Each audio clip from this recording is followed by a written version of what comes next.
Sinuyod at sinuri ng ilang opisyal ng gobyerno at ilang grupo kung pedestrian, commuter at PWD-friendly ang mga kalsada sa Metro Manila.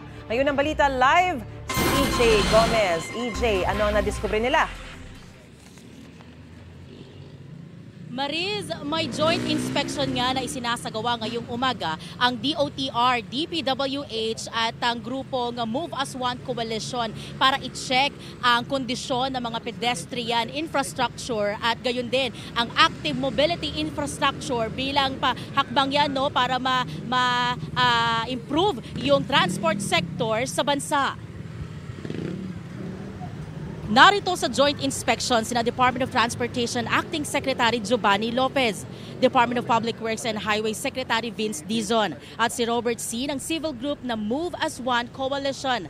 Layon daw ng inspeksyon na i-check at suriin ang kasalukuyang kondisyon ng mga pedestrian, mga commuter at ang active transport sa mga pangunahing kalsada sa Metro Manila.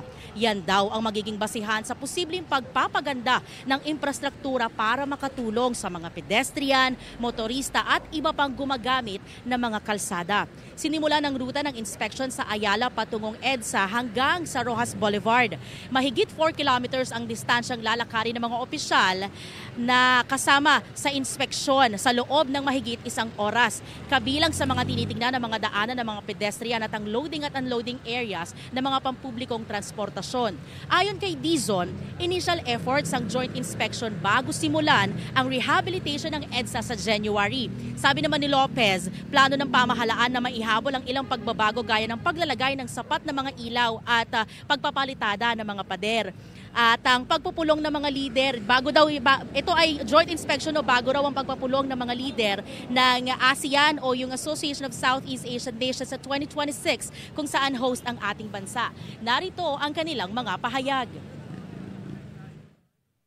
Titingnan natin ating mga pedestrian, ang ating mga sidewalk, kung ito ba'y akma at talagang safe sa ating mga commuters. Hopefully we can, the entire, not only EDSA, but the entire pedestrian, the entire road na nasa atin po ngayon sa ating bansa ay maging commuter-friendly po. Pagka sinimulan natin yung improvement sa EDSA, isasabay na rin natin yung sidewalk kasi kawawa naman yung mga tao. Hindi naman pwedeng kotse lang ang focus natin. Talagang delikadong maglakad, makitid, inconsistent.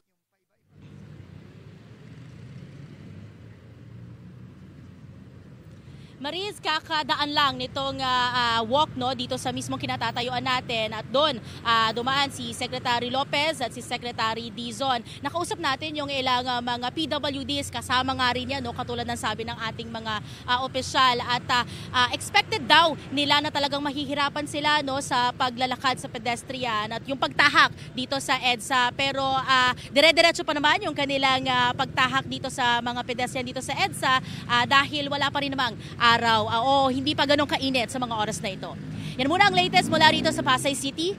EJ Gomez para sa GMA Integrated News. Gusto mo bang mauna sa mga balita?